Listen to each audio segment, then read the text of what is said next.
আমি আমার দিন বাঁচাতে চাইলে ওই যুদ্ধ বিমান লাগে না, হ্যাঁ, আর সাবমেরিন লাগে না, লাখো সৈন্যের দরকার হয় না, ক্রুজ ক্ষেপণাস্ত্র, মিসাইল, এগুলো কিচ্ছু লাগে না। আমি আমার দিন বাঁচাতে চাইলে মাকড়সার জাল দিয়েই বাঁচাইয়া দিতে পারি। শর্ত হইল ভিতরে যারা থাকবে ওই ঈমানও আবু বকরের মতো ঈমান হওয়া লাগবে। মুসলমান কোনোদিন দুর্বল, অস্ত্রশস্ত্রে শক্তিতে দুর্বল হওয়ার কারণে কোনোদিন পরাজিত হয় নাই, আবার অস্ত্রে শক্তিশালী হওয়ার কারণেও কোনোদিন জয়ী হয় নাই। মুসলমান জয়ী হয়েছে ইমানি শক্তির কারণে, পরাজিত হয়েছে ইমানি দুর্বলতার কারণে। কথা বলে, যার মালিক আল্লাহ, যে বিশ্বাস রাখে, তাদের সাময়িক কষ্ট আছে, পরীক্ষা আছে, পরাজয় নাই। কথা বলেন কি নাই? যাদের মালিক আরশে আজিমের রব, তাদের কি নাই? কেন? একটা ছোট্ট গল্প শোনায় আপনাদেরকে। আমাদের এই উপমহাদেশ তো একসময় ইংরেজরা দখল করে রাখছিল, তাই না? আফ্রিকান অঞ্চলগুলো দখল করে রাখছিল ইটালি, ফ্রান্স, স্পেন, ওরা। তো লিবিয়া ছিল ইটালির দখলে।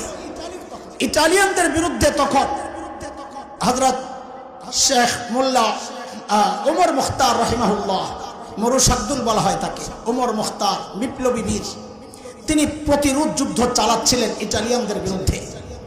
ইটালিয়ানরা সিদ্ধান্ত নিল তার উপর বম্বিং করে তার বাহিনীকে শেষ করে দিবে। তো একজন এসে বলল, হযরত চলেন আমরা জায়গা, কেন আমাদের কাছে তো বিমান বিধ্বংসী অস্ত্র নাই, আমরা কিভাবে মোকাবেলা করব? আয় শেখ ওমর মুখতার কি জবাব দিয়েছেন জানেন? বড় আজীব জবাব। পাল্টা একটা প্রশ্ন করেছেন, প্রশ্নটাই জবাব। খেয়াল করেন, প্রশ্নটাই জবাব। হ্যাঁ, জবাব আপনারা দিয়েন না, আবার আমি জবাবটা দিচ্ছি, প্রশ্নটাই জবাব, এটা মাথায় রাখেন। শেখ ওমর মুখতার বলেন কি, এই ওদের বোমারু বিমানগুলা কি অনেক শক্তিশালী? তো বলে হ্যাঁ অনেক শক্তিশালী। তো বলে যে কত শক্তিশালী? বলে অনেক। তো হযরত জিজ্ঞেস করেন, ওদের বোমারু বিমানগুলা আরশের উপরে দিয়ে যায় না আরশের নিচে দিয়ে যায়? বুঝেন নাই কথা? প্রশ্নের জবাব এসে গেছে। তো যিনি আসছেন খবর নিয়ে, তিনি বলেন, কি বলেন আপনি? কোথায় আরশ, কোথায় সাত আসমান, কোথায় মহাশূন্য, এর কত নিচে দিয়া বিমানগুলা যায়? তো শেখ ওমর মুখতার বলেন, থুরু মিয়া তৈলে ডরাই আলাপ কি? যদি আরশের উপরে দিয়া যাইতো তাহলে ভয় পেতাম যে আমাকে রক্ষা করবেন যে আরশের মালিক, বম যদি তার মাথায় একটা পড়ে তো আমার কি হবে? আমার মালিক যদি ঠিক থাকে তো আমার কোনো টেনশন নাই। তিনি মূলত সূরা তাওবার শেষ আয়াতের তরজমা শোনাইছেন, যে আয়াতের মাধ্যমে আল্লাহ সুবহানাহু ওয়া তাআলা তার প্রিয় হাবিব সাল্লাল্লাহু আলাইহি ওয়াসাল্লামকে সান্ত্বনা দিয়েছেন এই বলে, ফাইন তাওয়াল্লাউ ফাকুল হাসবিয়াল্লাহ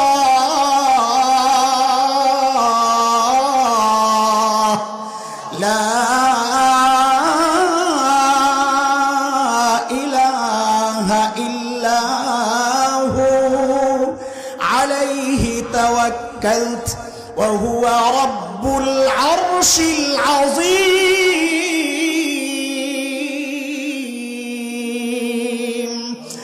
নবী আপনি বলে দেন, যদি তারা আপনাকে পিঠ দেখায় বলে দেন দরকার নাই তোদের সহযোগিতার, আমরা মৌলবীরা ভালোই আছি, দরকার নাই তোর সহযোগিতা, আমাদের জন্য আল্লাহই যথেষ্ট, তিনি ছাড়া কোনো মাবুদ নাই, তার ক্ষমতা জানো, তিনি আরশে আজিমের মালিক। দোস্ত এটাই বলতে চাচ্ছি, যার মালিক আরশে আজিমের রব, তাদের সাময়িক কষ্ট আছে, পরীক্ষা আছে, পরাজয় নাই।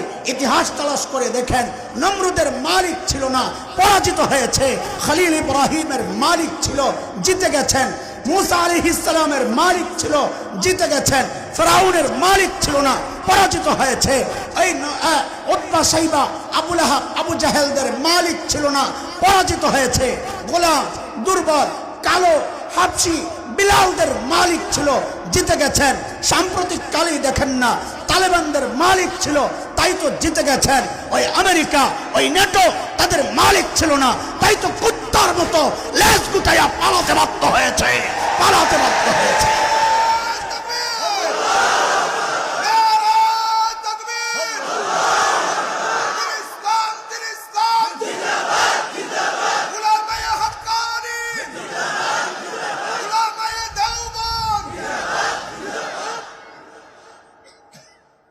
আল্লাহ আল্লাহ বলেন, সুন্নাতাল্লাহিল্লাতী ক্বাদ খালাত মিন ক্বাবল ওয়ালান তাজিদা লিসুন্নাতিল্লাহি তাবদীলা। এদিকে আমি দেখছি হুজুর আসছেন কিনা না, এদিকে হুজুর আইলে আমি স্লোগান থামাইয়া হুজুরের জন্য স্লোগান দাওয়াইতাম যে না। আল্লাহ কি বলেন সূরা আহজাবে? আল্লাহ আসছেন, মাশাআল্লাহ, আলহামদুলিল্লাহ, আলহামদুলিল্লাহ বলেন। হুজুর আসছেন, একটু ফ্রেশ হবেন, তারপরে চলে আসবেন, ছেড়ে দেবেন। হুজুর আসছেন ইনশাআল্লাহ, যে জায়গায় যাম ওই জায়গায় শেষ, জায়গায় ব্রেক। আল্লাহ বলছেন আমার সিস্টেম আগে যা ছিল এখনো কিয়ামত পর্যন্ত। তো আগের সিস্টেম তো আল্লাহ দেখাইছেন, যার মালিক আরশে আজিমের রব, তাদের সাময়িক কষ্ট আছে, পরীক্ষা আছে, কিন্তু কি নাই, কি নাই। তো এখন কি হবে? এখন কি হবে? একই হবে। বলেন এখন কি হবে? একই হবে। ভবিষ্যতে কি হবে? একই হবে। কাজে যুবকদেরকে বলছি, কষ্ট, হীনমন্যতা, ভয়, আতঙ্কের কোনো কারণ নাই। ওরা মাঝে মধ্যে আমাদেরকে হুমকি ধমকি ভেসকি দিতেই পারে, কারণ লেজে পাড়া পড়ছে। এতদিন তো লেজ ছিল, তুমি তো বড় কঠিন কাজ করছো, এখন তো লেজ কাটতে হেলিকপ্টার দিয়ে পাঠাইয়া দিছ, এই জন্য কষ্টটা আর একটু বেশি, কষ্টটা আরেকটু বেশি। হুমকি ধমকি আসছে, আসবে, ভয়ের কোনো কারণ নাই, আতঙ্কের কোনো কারণ নাই। কেন? ওদের মতো হয়তো আমাদের পারমাণবিক অস্ত্র নাই, ওদের মতো এত সৈন্য হয়তো আমাদের নাই, আমাদের অর্থনীতি অত স্ট্রং হয়তো না, কিন্তু আমাদের মালিক আছেন, তিনি আরশে আজিমের রব। এটাই হচ্ছে বাস্তবতা। শুনে নাও, অতীতের ইতিহাস পড়ো, উলামায়ে দেওবন্দের ইতিহাস পড়ো। উলামায়ে দেওবন্দের রক্ত যখন এই উপমহাদেশের জমিন স্পর্শ করেছিল, ব্রিটিশ লাল কুত্তারা পালাতে বাধ্য হয়েছিল। উলামায়ে দেওবন্দের রক্ত যখন আফগানিস্তানের জমিন স্পর্শ করেছিল, রাশিয়ার শেয়াতবুল লোকেরা পালাতে বাধ্য হয়েছিল। উলামায়ে দেওবন্দের রক্ত সাম্প্রতিক কালে যখন আফগানের জমিন আবার স্পর্শ করেছে, আমেরিকা, নেটো কুত্তার মতো পালাতে বাধ্য হয়েছে। মনে রাখো, আমরা মানচিত্রকে ভালোবাসি, এই দেশকে ভালোবাসি। এই দেশের মানচিত্র যদি আক্রান্ত হয়, ইসলাম আর শরিয়া যদি আক্রান্ত হয়, তোমাদের পূর্বপুরুষরা তো পালাতে পেরেছিল। নতুন প্রজন্মের পয়গাম শুনে নাও, একটাকেও পালাতে দেওয়া হবে না, পালাতে দেওয়া হবে না।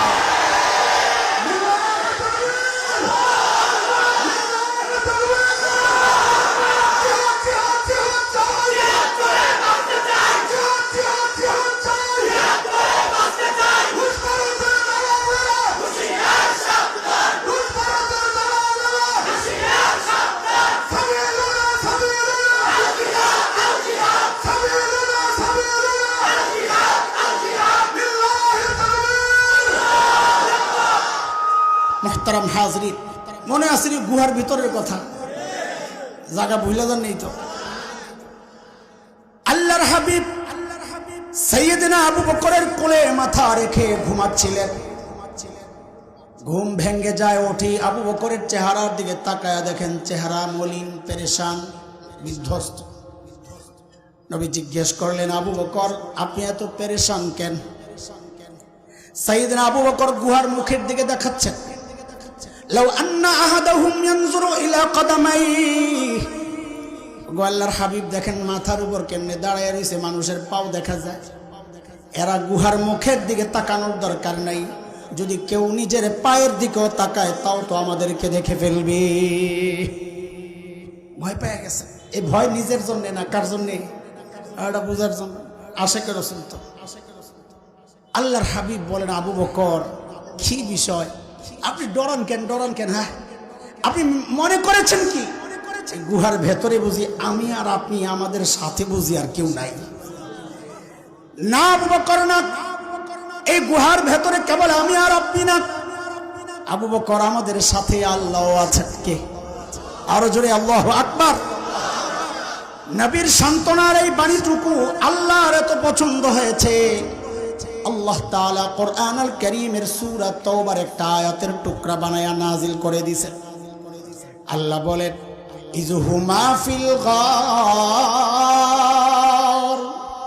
ইয ইয়াকুলু লিসাহিবিহি লা তাহজান ইন্নাল্লাহা মা'ানা। আল্লাহু আকবার। খুব সূক্ষ্ম কথা, একটু মনোযোগ লাগবে। সিলেছেন টিলেছেন মনোযোগ গেছে, আবার মনোযোগ লাগবে। সূক্ষ্ম মনোযোগ না হইলে মজা পাইবেন না।